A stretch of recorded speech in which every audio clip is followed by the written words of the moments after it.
No, he was No, he appointed. didn't. He was appointed. He was In appointed. November of '21.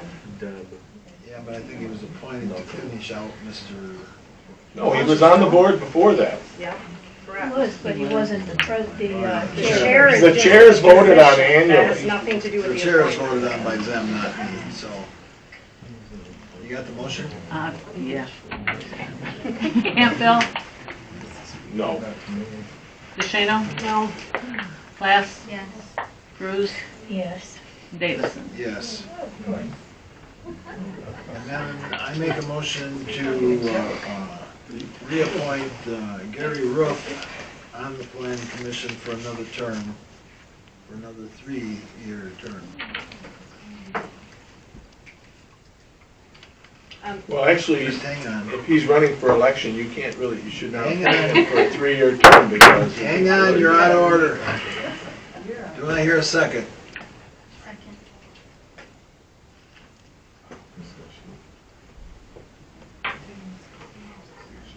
So- The new board can handle that. No, that's not exactly how you don't just say you're gonna appoint him for 3 years when he's running for election. You didn't hear me? I You said the new board can deal with it. Well, let's vote on this and I'll have our attorney explain how the new board can handle it. Well, Hang on. if he gets elected, then he can't have but one trustee on the planning Right. commission, which is Mr. Cavan. So he'd have to resign from planning. Well, one of the trustees. Well, one of the Oh. trustees, yeah. one. Then the new board can decide which one of the trustees. Well, that's so special. There you go. That's so special. So, yes, DeShano, no, Class, Yes. Cruz, yes. Davison, yes, Campbell. No. So as a follow-up question, since it's now been determined that Mr. Roof's appointment to the Planning Commission actually expired in August, in our September meeting, there was a motion to appoint him as the Planning Commission representative to the Zoning Board of Appeals. And he wasn't even a representative. So if his term had expired, he probably should not have been appointed to the Zoning Board of Appeals without having It's like, a current What a term problem. on the Planning Commission. we never had a meeting. it's irrelevant. But if the term had expired, that's You what can't we're now appoint someone finding that's not on out. the board. Ask the lawyer. Does that work very well to appoint somebody that is not a member of the planning commission to represent the planning commission? The question would become whether or not he continues to serve until replaced. I have to check the zoning and enabling statute to find out. No. We're talking about he was put on The Zoning Board of Appeals. the zoning board of appeals. Right. Answered your question. If he continues to serve until reappointed, or someone else takes his place, then he probably can serve. But I like to check the township's permits. The zoning and enabling act to get an answer. It's a procedural question, we don't have an answer to. According to procedure, if he's not legally a member of the planning commission, how is he appointed to represent the planning commission? Apparently, I don't understand your mumbo jumbo. Well, that's fine. No, it's a fact. I don't understand it. I don't know that they understand it. What I said is, if he's the designee for the zoning board, and even a plan commission, the question is, does he automatically, can he continue to serve until replaced or reappointed? And if so, then he can still validly serve. Then he should be reappointed to that board then. Well, I don't know when he should have been reappointed. I'm hearing this for the first time. We didn't replace him, is what he's saying, so he continued to serve on the planning commission. So that we could have tabled these and it wouldn't have made a difference. Because he wasn't on the board. What we wanted to do. Well, your motion to table failed. All right, so let's move on. We got a PA 116 for William Bailey. I make a motion that Now, we... I have a question. Where's the rest of the application? Thank you. These are 4-page applications. We've received 1 page. It doesn't say if this is a new application. It doesn't say how many acres are involved. It doesn't say how many years it's going into the program for. Most of that information is found on page 2 of the 4-page application, which we did not receive. So where's the rest of the application? Right there. Yeah, I got it right here. Doesn't do us no good, sir. Do Well, I figured the map and will tell you where the property is. And it's give or take the 15 acres with the pond, it's an 80-acre farm. I don't even know if it tells you. Yeah, it's 86.9 acres, but 15 of it was the pond area. But see, the property, the paperwork you give us is nothing more than a front page. It doesn't tell me any acreage or any other information about that property. According to PA 116, they can section out part of it as long as they farm the rest. So I'm not sure if they sectioned out the 15 acres that you referenced. Is there a dwelling on this property? I know there's one on the corner, but that is a different parcel, a different owner for that. Was there a combination or a split on this property? No, there was a split at one time. This 15 acres belonged to the highway department, and he bought that, and it looks like he must have added it to it, because there's only one parcel number for the whole piece. Yeah, there was a combination at some point, because if you actually look into it, it shows all of the previous ownership paths who actually sold land into the combination. So how many years are they planning to go into this program? It can be anywhere from 10 to 90. So how long is it planning to go in? Most farmers use 10. I'm not sure. Should be right on page 2 at the top.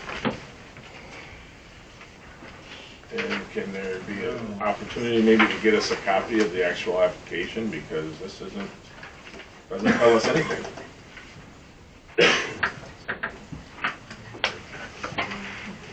40 or more acres.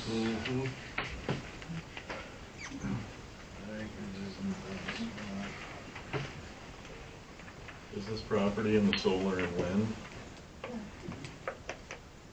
No, it's east of I-75.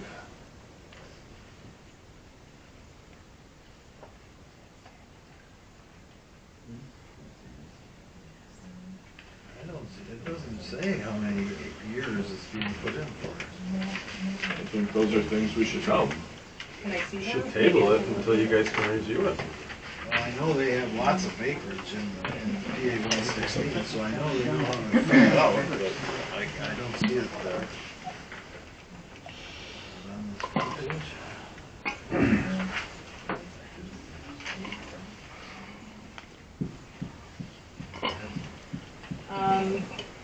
Also, on number 15, it says to check the appropriate box if there are 2 more persons having a joint or common interest in the land, and there are more than, there are 2 people with a joint interest, and they're not listed here in the application, so I don't know that this application is completed for submission to begin with.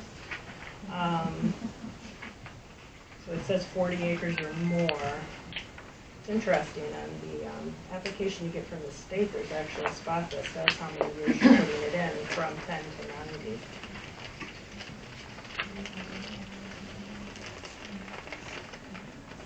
So would we tell him no, we're not going to put it in? Tell them to complete the application, and we would review it in our next meeting. I think Oh, it's, I'm sorry, it's on the top of page 3. And number 19, it says 10 years. okay, so it's 10 years. I think he However, has he to, does have to fix that, because he can't submit it to the Not properly payment. filled out. I think he has to turn this in by the 1st of November, I think it was. We just received it October 9th, and I believe it said we have 45 days. I am To telling act? you, he brought it in and said, I think it has to be done by November Yeah, 1st. right here. November 1st on here. Right here in the middle on the top of the front page. On or before November 1st. And this has never previously been in PA 116? Apparently not. Although he's owned the farm for 10 years or 12. Oh, hell, more than that, 20 years. Well, some of it, not all of it. Some of it was purchased and then combined. So, would we deprive him of not getting a, if he files after November 1st, he doesn't get a break for this tax year. what it amounts to. Can we approve it subject to him correcting it? Yeah, we could probably approve it to his corrections. One person. Maybe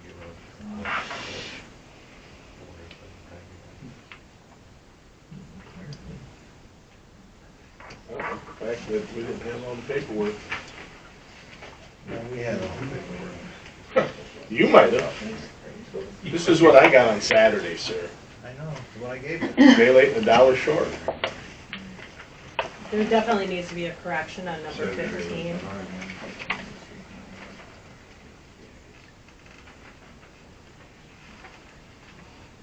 But I do appreciate in seeing the entire application packet that they did include all of the warranty dues as requested by the state.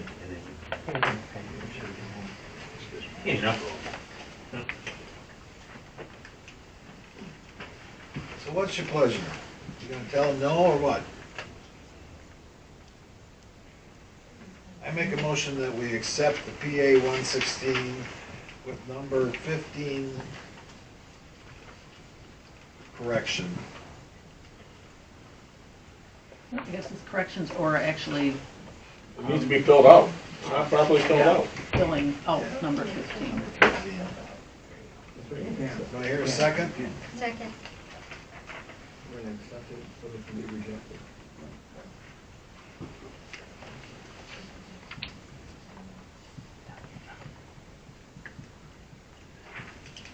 Class, Yes. Cruz, Yes. Davison, Yes. Campbell.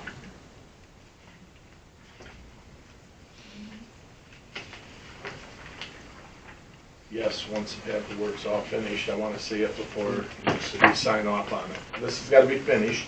Number 15. Yeah, it has to be filled out. Marked off here, filled in here. And if we sign off before that, then it's our bad, because we're not doing what the people would want us to do. I don't have room to write all that.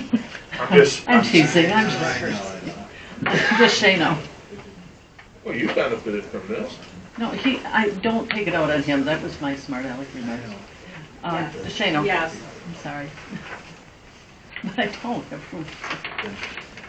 Okay, the next thing is the REUs, which is the sewer part of our billing system that's attached to the property.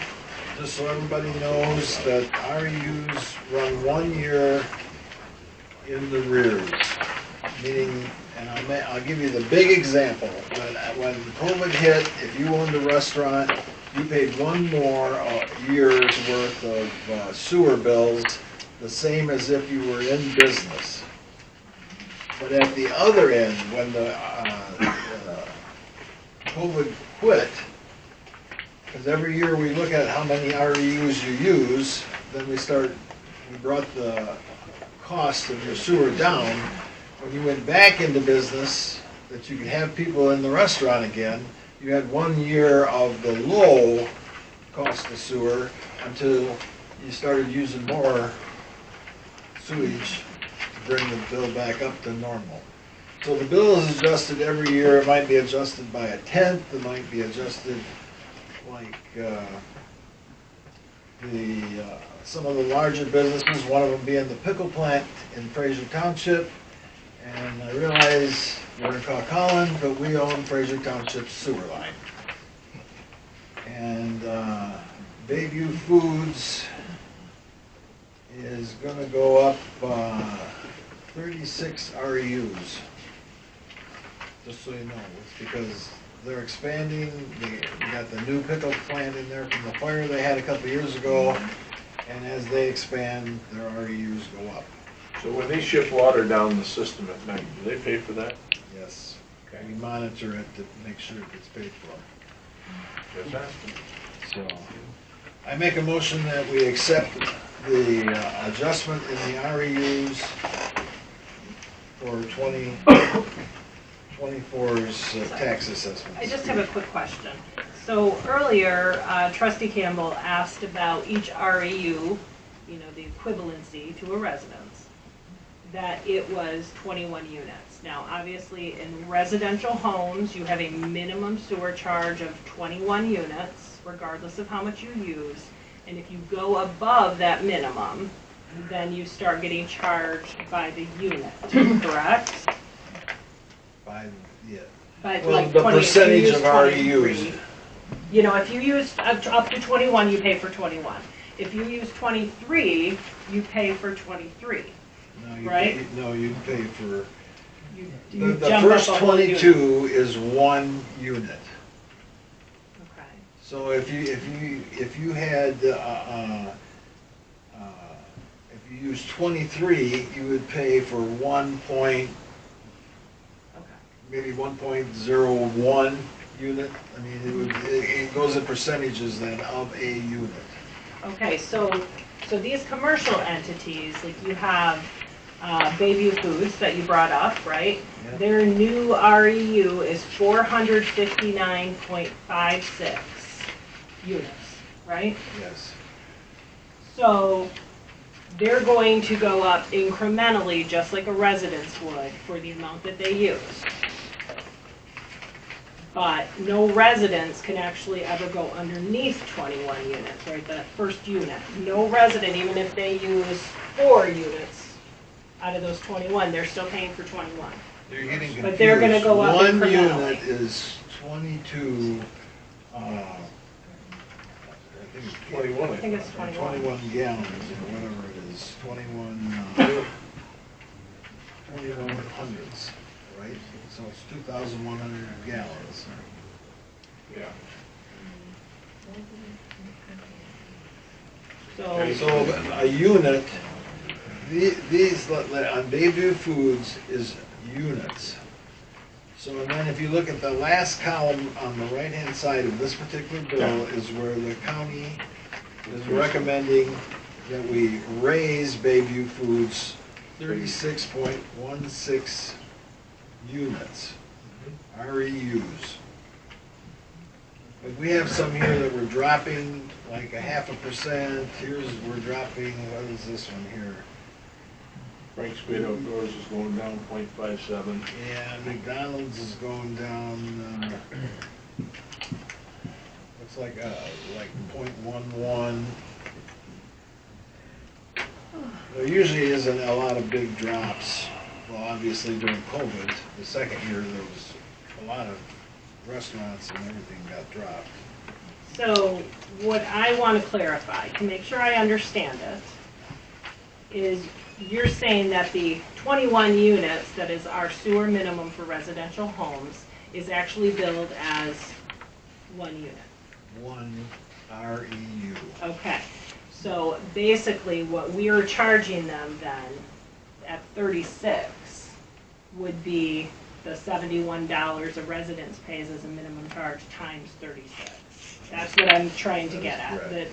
that's how exactly that would go. So they're actually being charged for their actual usage Right. at that high of a level, whereas residents pay for those first 21 units, whether they use them or not, but then they're But that's not greatly 36 exceeded.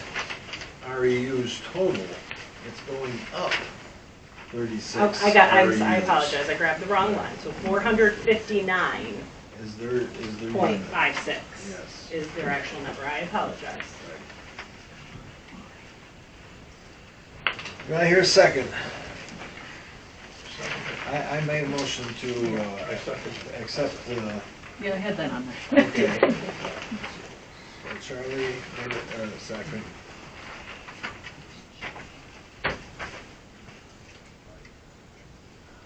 Cruz, Yes. Davison, Yes. Campbell, Yes. DeShano, Yes. Class. Yes. So now the fatal solar wind Foster Swift. So Foster Swift is a set of attorneys, the one gentleman I talked to and the one that was at Monitor Township, works out of Grand Rapids. And they are putting together some townships to try and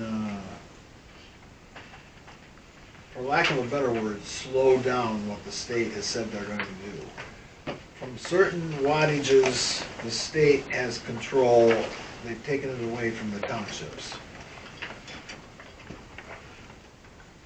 I spent 4 hours of a day working with the Michigan Township Association, listening to their attorneys, and there's no way at this particular moment we can stop what the state is doing.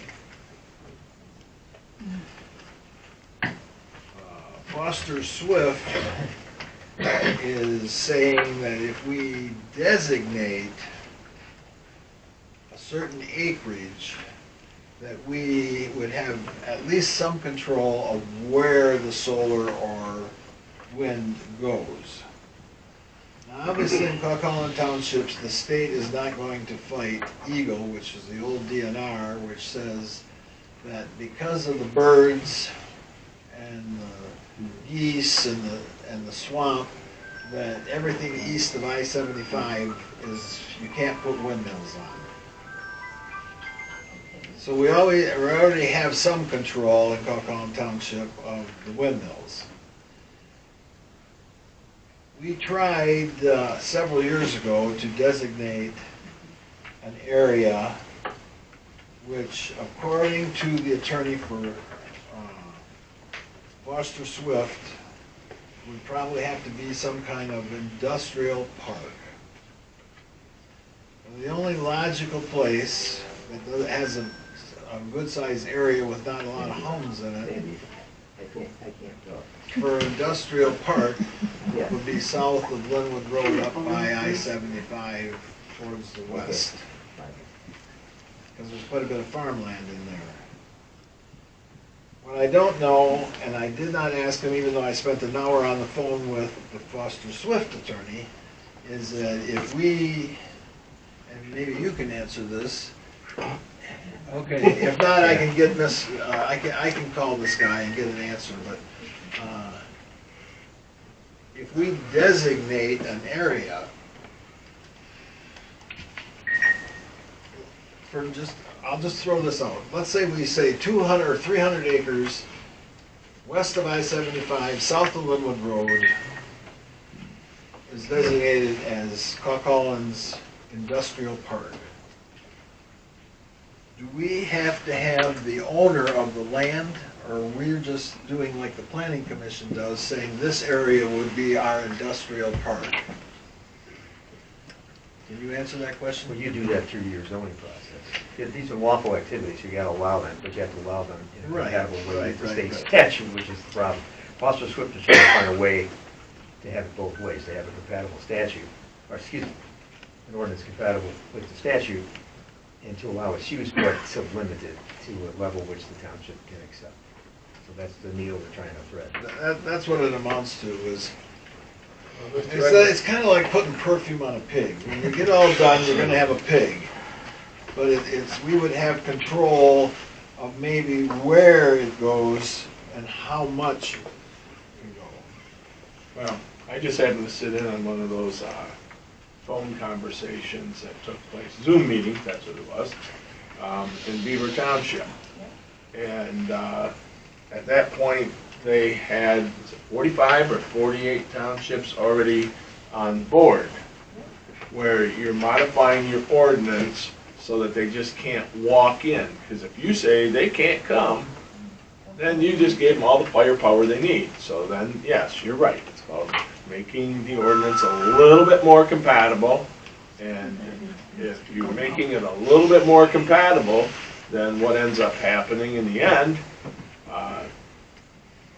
since we would all be working together, because you're looking at Monitor's done it, Beaver's done it, Garfield's done it. I mean, Monitor Williams Beaver.